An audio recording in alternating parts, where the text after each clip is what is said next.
Okay, good morning, ladies and gentlemen. Uh, I just want to show you how to sharpen the tip of the soldering gun. Okay, so the tip will not touch other terminals when you're soldering. The tip should be as pointed as it can be, like this one. Uh, it's not so what you call this sharp anymore. So if you are soldering a 16 pin IC with the terminals near each other, you might short the other if the tip is what you call this not too sharp. We should be doing something like this. This is for precision soldering. Even though the terminals of the IC are actually very near each other, but if the tip is too sharp, we can concentrate soldering that specific terminal without touching the other. So the purpose of this sharpening is actually not to touch the other terminals when you're soldering to avoid short circuit. So what I will do for this morning, I will be piling the tip of this one.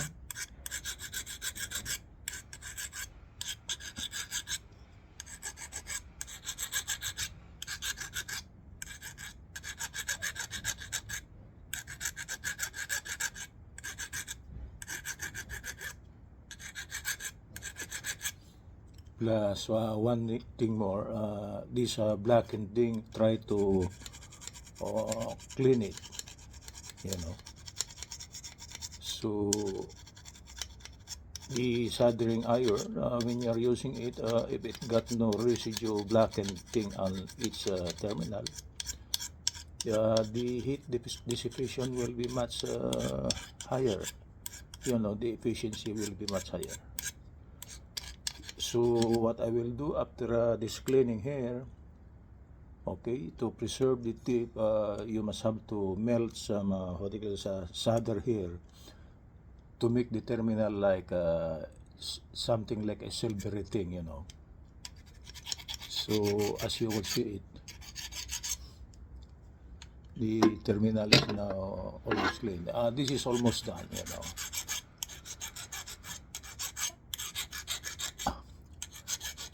I'll be soldering some specific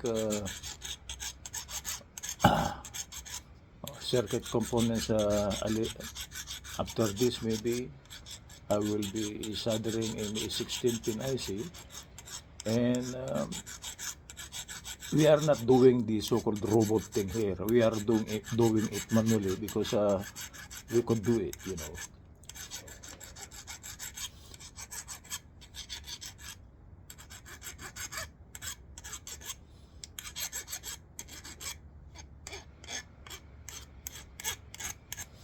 So it's just something like this.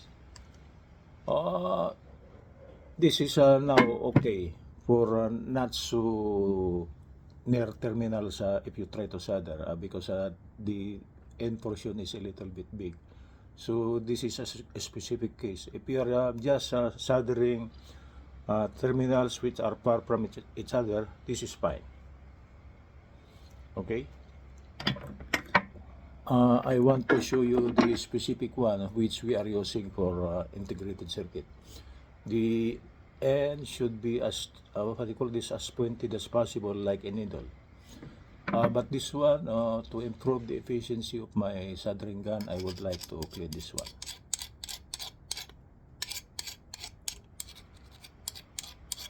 So each soldering gun has a specific purpose, you know.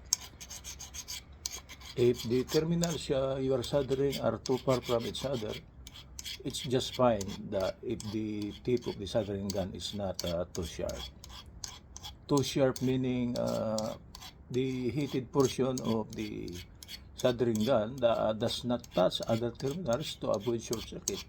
Because if you try to create short circuit, okay, you are killing the component when you try to power up because there's a short circuit, and that's the worst thing that we could do. when we are doing electronic work. Okay.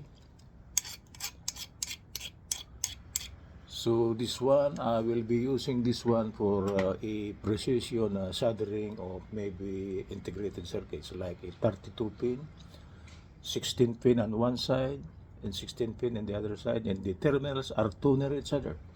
So we need this tiny end portion for us not to short the other terminal when we are soldering.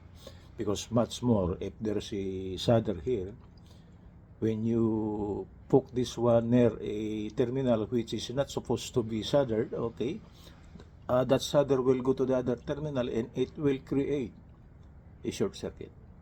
So that's the reason why we need precision soldering.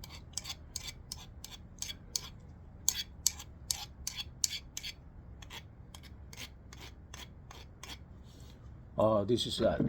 This is for high precision soldering. This is for not so high precision soldering.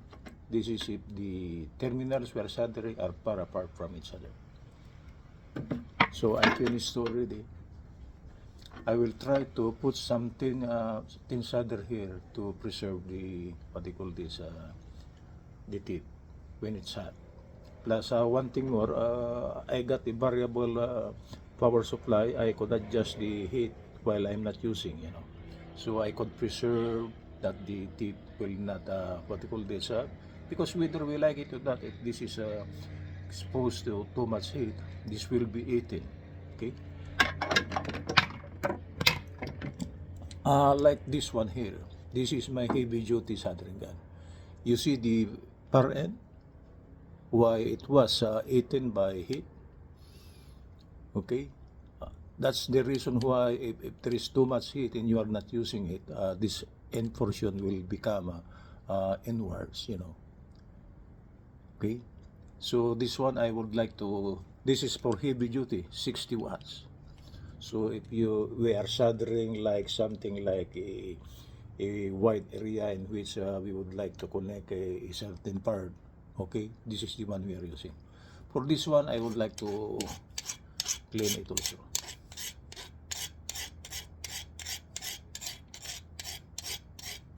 This is for a heavy duty thing.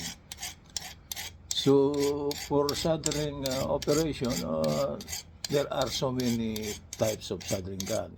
It depends on the variation of the tip portion. So like this one now, I am trying to eliminate that inward portion at the far end.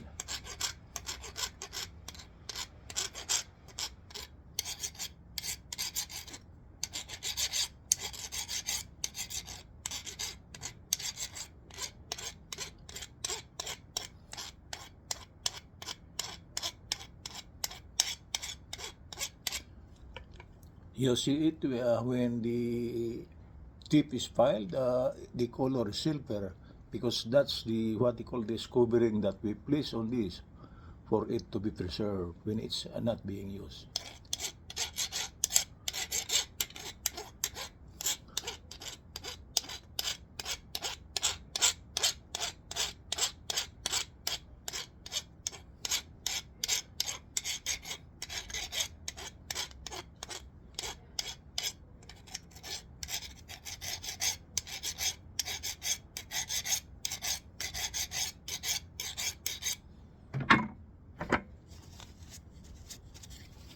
I think this is better now. This is for heavy duty soldering, you know.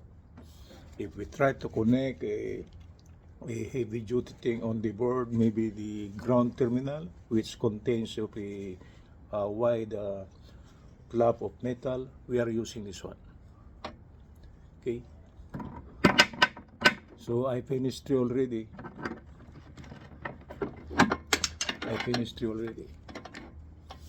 This is for the precision soldering for integrated circuits. This is for the heavy duty one. Of course, the the watts of this, the power rating is much higher. This one is 60 watts. I think this is 30 watts and this is 30 watts. Okay, not so near terminals. Okay, heavy duty part. This is for the precision. When we are soldering terminals which are very near each other, it should be a pointed one. Okay, I will finish one more. This one, it's another type of soldering gun. Actually, we could change the shape of the end portion by just filing this one, you know. It doesn't hurt. As long as you cover the end terminal with the solder to protect it for a longer life. But it's nice to see if the end portion is clean without that blackened thing here, you know. So the heat efficiency will be much higher.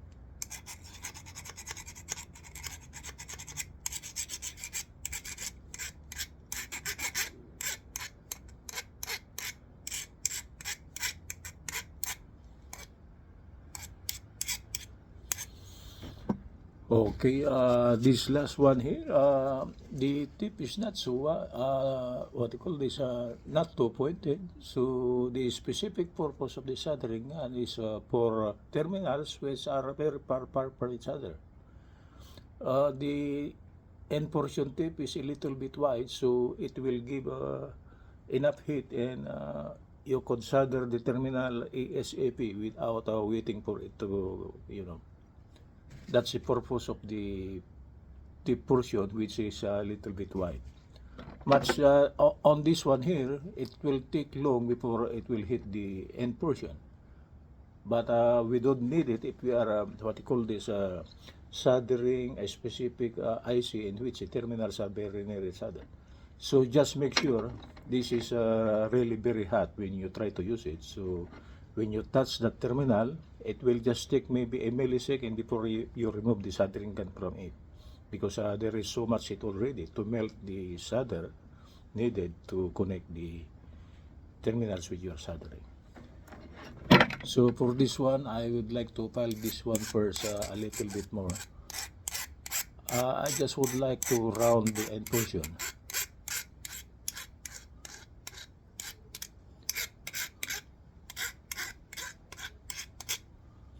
Okay, I think this is now okay. So I will show you what I have sharpened this morning. These are my 4 soldering guns. This is the heavy duty one. This is for terminals on the circuit boards which are not near each other, so it will not you will not create a short circuit. Not too sharp, but it could give so much heat, and you could solder it ASAP. This one is for IC. See, it's just like an ice pick.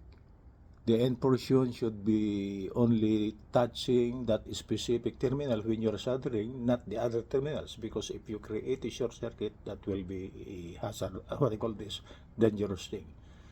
You will be killing that IC when you try to power up if you have not removed that short circuit. So just make sure before you power up anything that you resolder or solder. Okay, try to use your magnifying glass to see if there are some short circuit that you have created. Okay, so eliminate all those short circuit before you power up anything, so not to kill that component. This one, okay, not so not not so sharp, but it could solder parts which you don't have to worry touching other terminals. So this is for terminals which are far from each other, so there's no problem creating short circuit. Okay guys, these are my sharpened soldering guns. Later on, I will be using this one on my assembly process. Okay, good morning from Los Angeles, Professor David.